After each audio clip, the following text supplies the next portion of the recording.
Hello, അപ്പം ഇന്നിതാ ഒരു കുഞ്ഞു മോർണിംഗ് വ്ളോഗാട്ടോ. ഇന്ന് രാവിലെ ഞങ്ങൾക്ക് നൂൽപുട്ടായിരുന്നു ചായക്കടി. നൂൽപുട്ടിന് പ്രത്യേകിച്ച് കറിയൊന്നും ഉണ്ടാക്കിയില്ല കേട്ടോ. കുട്ടികൾക്കൊക്കെ തേങ്ങാപ്പാൽ നല്ല ഇഷ്ടമാണ്. അപ്പോൾ നൂൽപുട്ടും തേങ്ങാപ്പാലും അങ്ങനെ ഒരു കോമ്പിനേഷൻ ആയിക്കോട്ടെ എന്ന് വിചാരിച്ചു. നൂൽപുട്ട് പീച്ചാണ് കേട്ടോ. ഇത് കാണുമ്പോൾ എളുപ്പമാണ് തോന്നുന്നുണ്ടാവും. ഇതിങ്ങനെ വരുന്നതാകുമ്പോൾ നമുക്കും അങ്ങനെ തോന്നിയിരുന്നില്ലേ ചെറുപ്പത്തിൽ.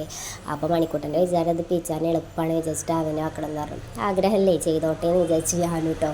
എന്നിട്ട് അവൻ പറഞ്ഞാലൊന്നും മനസ്സിലാവില്ല. അപ്പോൾ പീച്ചാലൊന്നും മനസ്സിലാവുമല്ലോ എളുപ്പമാണോ അല്ലേ. അവനും പീച്ചിട്ടോ. അത് കഴിഞ്ഞിട്ട് ഞങ്ങൾ ആവിക്ക് വെച്ച് വേവിച്ചു.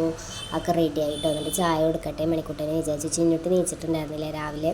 അപ്പം വേഗം നൂൽപുട്ടൊക്കെ റെഡി ആയപ്പോൾ മണിക്കുട്ടന് വേഗം ചായ കൊടുക്കട്ടെ വിചാരിച്ചിട്ടോ. ഇന്ന് സ്കൂളൊക്കെ ഉള്ളതല്ലേ, അപ്പോൾ സ്കൂളിലേക്കൊക്കെ പോകണ്ടേ. അപ്പോൾ പെട്ടെന്ന് ചായയുടെയൊക്കെ കഴിഞ്ഞാലേ അപ്പോൾ അതൊക്കെ റെഡി ആവാൻ പറ്റുള്ളൂ വിചാരിച്ചിട്ട് ഒക്കെ റെഡിയായി. മണിക്കുട്ടന് ചായ കൊടുക്കാൻ കേട്ടോ. അപ്പോൾ പ്ലേറ്റിൽ ഇട്ടപ്പോഴേ അതിന് നൂലിങ്ങനെ വേറെ വേറെ കിട്ടുമ്പോൾ അവന് നല്ല ഇഷ്ടമാണ് കേട്ടോ. അപ്പോൾ ഒന്ന് ഞാൻ ഒറ്റയ്ക്ക് ചായ കുടിച്ചുകൊണ്ടെന്നൊക്കെ പറഞ്ഞ് ചായ കുടിക്കണം. അത് കഴിഞ്ഞിട്ട് കുളിയൊക്കെ കഴിഞ്ഞ് സ്കൂളിൽ പോകാനുള്ള ഒരുക്കത്തിലാട്ടോ. ഇന്ന് തല നനച്ചിട്ടില്ല, കാരണം പല്ലുവേദന, രാത്രിക്ക് നല്ല പല്ലുവേദന ഉണ്ടായിരുന്നു. അപ്പോൾ തല നനച്ചിട്ടുണ്ടായിരുന്നില്ല. ഇനിയിപ്പോൾ എന്നിട്ട് മരുന്നൊക്കെ കൊടുത്തിട്ട് സ്കൂളിലേക്ക് പോകാൻ റെഡിയാവാണ്. പിന്നെ മടിയും കാര്യങ്ങളൊന്നുമില്ല കേട്ടോ. പനിയാണെങ്കിലും ആൾ സ്കൂളിൽ പോകാൻ റെഡിയാണ്.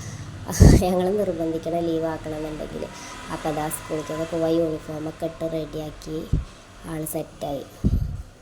ബെൽറ്റൊക്കെ ഇടുക കേട്ടോ. ബെൽറ്റൊക്കെ ചിലപ്പോൾ ഞാൻ ഒറ്റയ്ക്ക് ഇട്ടുകൊണ്ട് പറഞ്ഞിട്ട് ഒറ്റയ്ക്കൊക്കെ ഇടും. അപ്പോൾ ബെൽറ്റൊക്കെ ഇട്ട് റെഡിയായി. ഇത് കഴിഞ്ഞിട്ട് വേണം ചിന്നൂട്ടീനെ റെഡിയാക്കാൻ. അവൻ്റെ ഒക്കെ സെറ്റായ പിന്നെ കുഴപ്പമില്ലല്ലോ. ചെരുപ്പൊക്കെ ഇട്ട് റെഡിയായി നിന്ന് കഴിഞ്ഞാൽ അവർ പോകാൻ നേരത്ത് കഞ്ഞിയൊക്കെ കൊടുക്കണേ. അപ്പോൾ അവൻ്റെത് ആദ്യം റെഡിയാക്കി കഴിഞ്ഞാൽ പിന്നെ വണ്ടി വരുമ്പോൾ വേഗം പോയാൽ മതിയല്ലോ വിചാരിച്ചിട്ട് അവനെ റെഡിയാക്കി സെറ്റാക്കിട്ടോ. അത് കഴിഞ്ഞിട്ട് ചിന്നൂട്ടി വരുന്നുണ്ട്. ചിന്നൂട്ടീൻ്റെയും കുളിയൊക്കെ കഴിഞ്ഞിട്ടുണ്ടായിരുന്നു. രണ്ടുപേരും ഒപ്പം കുളിപ്പിച്ചിട്ടുണ്ടായിരുന്നു. കുളിയൊക്കെ കഴിഞ്ഞ് പുറപ്പെടുകയാണ്. ഇത് ചേച്ചി കൊടുത്ത ഓണത്തിന് ചേച്ചി കൊടുന്ന ഡ്രസ്സായിരുന്നു കേട്ടോ. അപ്പോൾ അവൾക്ക് കറങ്ങണ മിടി തന്നെ വേണമെന്ന് പറഞ്ഞിട്ട് അതൊക്കെ ഇട്ട്, പുതിയ ഡ്രസ്സാണ് അപ്പോൾ തന്നെ വേണമെന്ന് പറഞ്ഞിട്ട് ഡ്രസ്സൊക്കെ ഇട്ടു കേട്ടോ. അതൊക്കെ കഴിഞ്ഞ് പുറപ്പെടുകയാണ്. പുരി കഴുകണം വിചാരിച്ചു, പക്ഷേ പുരി കഴുകി കൊടുക്കാനൊന്നും സമയം ഉണ്ടായില്ല. അപ്പോൾ വേഗം പൗഡറൊക്കെ ഇട്ട് കണ്ണൊക്കെ എഴുതി പൊട്ടൊക്കെ ഇട്ട് വെച്ചു കേട്ടോ. പൊട്ടൊക്കെ ഇട്ടപ്പോൾ അവൾക്ക് ലിപ്സ്റ്റിക്ക് വേണം. അപ്പോൾ എന്നാൽ ലിപ് ബാം ഉണ്ടായിരുന്നു. അപ്പോൾ അതൊക്കെ ഇട്ടെടുത്ത് അങ്ങനെ സെറ്റായി. ലിപ് ബാമൊക്കെ ഇട്ട് കഴിഞ്ഞ് കുറച്ച് കഴിഞ്ഞപ്പോൾ ഐലൈനർ കൊണ്ട് വരുന്നുണ്ട് കേട്ടോ. ഐലൈനർ വേണമെന്ന് പറഞ്ഞിട്ട്. അപ്പോൾ പിന്നെ അതൊക്കെ ഇന്ന് അച്ഛനായിട്ടോ കൊണ്ടേക്കാറ്. അപ്പോൾ ഇന്ന് ലച്ചുവിന് സ്കൂളില്ല നല്ല സ്കൂളുണ്ട്. അപ്പോൾ ഇന്ന് സ്കൂളിലെ പ്രോഗ്രാമാണ്. ഇന്ന് അപ്പോൾ അവൾ പോകണില്ല പറഞ്ഞിട്ട് അതിൽ പോയിട്ടില്ല കേട്ടോ.